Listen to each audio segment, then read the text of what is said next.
If I was brand new to DoorDash as a dasher, I would do these next couple of things to either make more money from the start or be a pro in no time. I started DoorDash back in 2018 and it was a completely different app. What year did you start? Let me know in the comments. I would like to think after over 15,000 deliveries, I might know a thing or two about the DoorDash app. I think we can all relate and even remember our very first day on the DoorDash platform. I'm not going to lie, I had a little anxiety about going to a stranger's home, and everything back then was a hand-it-to-me customer. How was your first day? Let me know. I had a customer on my first day come out of her house screaming at me because her order was late.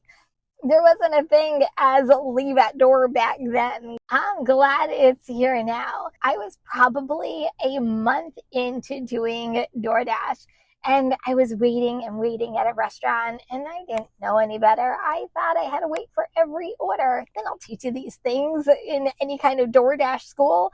I took it. I owned it. At least that was my mentality, until an experienced dasher came up to me and started a conversation and asked why I was waiting when I could have canceled the order a long time ago. I was like, you can do that? I felt so stupid, and I really didn't know this, but grateful now that I did. I canceled that order, moved on, and let it be another dasher's problem at that point. I believe in paying it forward, and in today's video, I'm going to give you things I wish I knew if I started in 2025. Why are they important to make money on the DoorDash app? Some of these will make you more efficient and knowledgeable when you're working in DoorDash. And the last one, I will drop some knowledge every driver should know. Okay, first one. Don't just work DoorDash. You might have signed up for DoorDash because you needed a little extra income. It could be a side hustle. You might be saving for something, but never rely just on DoorDash. The app itself lately has stricter rules and regulations that could land you in deactivation territory if you're not careful. And if that happens, how are you still going to make money? Now, here's some more information for you. If you sign up for other apps, it's called multi-apping. Turning on all your apps or two, the more opportunities that these apps give you equal more money because you're constantly staying busy. Just don't take two different platforms at the same time. That can lead you into some trouble. You can make more money just by having more opportunities. There will be times if you are only on DoorDash, you will be sitting around for an order to come into your phone. It's becoming a normal thing because many drivers like yourself are trying to work at the same time on the same platform. Would you rather sit around and make no money, or would you like to have other opportunities with other apps to keep you taking orders and making money? I hate sitting around, but I love having multiple streams of income coming in, not just DoorDash. Up next, know your ratings.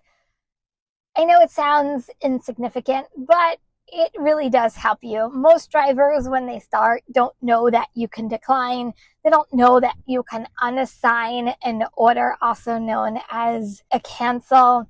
Most of them take every order, including crap ones, when you really don't have to. If you are a dasher who is reaching for a rewards or tier level, save your declines for the real crap orders, but you can decline, especially if it's absolutely ridiculous, such as an upside down order, meaning the pay is less than the miles.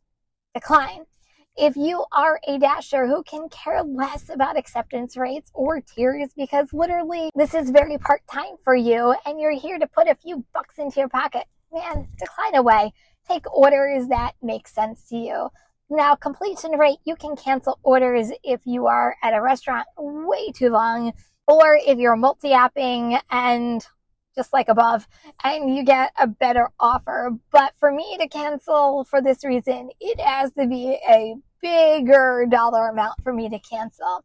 But here's the full breakdown. All dashers can't go under a 90% completion rate. If you are in the top tiers, you can't go under 95%. always know where you stand so you know if you can unassign an order. Some areas, not all areas, can unassign an order after waiting at a restaurant for 10 minutes without it hitting your completion rate. You know this because when you go to unassign the order, it will tell you your rate will not be affected. If it isn't in your area, it will tell you your rate will go down to 97%, making that up. Now, quickly, customer service always important, but all dashers can't fall under 4.2, and higher tiers you can't fall below 4.7. Just provide good customer service and you'll be absolutely fine. But just have a knowledge of where you stand so you don't find yourself close to doing deactivation for low ratings or out of a tier if that's what you're shooting for. Speaking of rewards and tiers, if I just started DoorDash and I was only doing this just a couple of hours a week, part-time, when I had the time, I honestly wouldn't stress myself out over tiers, especially platinum, because to be a platinum dasher, you have to obviously have an acceptance rate over 70%, but you have to also have 100 deliveries over 30 days. That is a lot of deliveries for someone doing this part-time. If you work every day for 30 days, you would need 3 orders a day. But most drivers who are part-time only work 3 to 5 days a week. If you work 5 days a week, it's 5 orders per every shift. If you do 3 days a week, it is 8 orders per day. Oh, that's a lot. Is it impossible? No, but it's how much you put into it working DoorDash. Even though I am a platinum driver, if I was part-time, I wouldn't even be thinking about platinum. I personally would probably shoot for silver, so I still see the plus sign if there's a hidden tip, and I could decline the orders that I really don't want to take. I would just have to stay above 50%. But if you can care less, work the app the way you want to work, decline away, don't stress yourself. DoorDash isn't worth it. What tier are you in? Let me know in the comments. Next, don't chase hotspots. DoorDash puts a very pretty map in front of drivers, and there are a lot of red spots all over the place called hotspots that supposedly is the most amount of orders are coming from. I'm going to give you some information that DoorDash doesn't want dashers, especially new drivers, to know about. If every driver that is working the platform transcends on these hotspots, yay for DoorDash. They have plenty of drivers to choose from to get the orders delivered. Bad for drivers because now every driver is waiting in the same exact spot for the same order. Supply and demand. There will not be enough orders for every driver in the hotspot. Believe me. Now, this is where you have to do some of your own research and know your restaurants. There are other areas that might have restaurants, supermarkets, convenience stores, fast food that will never be a hotspot on the map, but you can get some really good orders from. And not a lot of dashers will be around because it's not technically red. Basically, hotspots are crap. If you find an area that has all of those things, it will be less competition and less waiting around. The app changes a lot, and most updates DoorDash will never tell you about until it is on your phone and you're like, what the heck is this? Not every town, city, state, or even country has the same DoorDash app. What I have in New Jersey will be different if I travel to New York. Heck, sometimes I can go north of me and it's a completely different version with different programs. Any update that you notice or comes to your app, 90% of the time, they are never in the favor of the driver. Most of the times, it causes dashers to lose money or even time. Try to stay informed by watching YouTube videos just like this one. Be part of Facebook groups or even Reddit groups to stay informed of what's going on the DoorDash app. Because if one person reports it in their area, but it's not yet available in yours, keyword yet, it will probably get rolled out at some point in the future, and you will totally be prepared about it because you know about it. Not all changes on the DoorDash app are good. And when DoorDash does changes, it's most likely not good. But whether you like the update or not, you still have to keep on making money.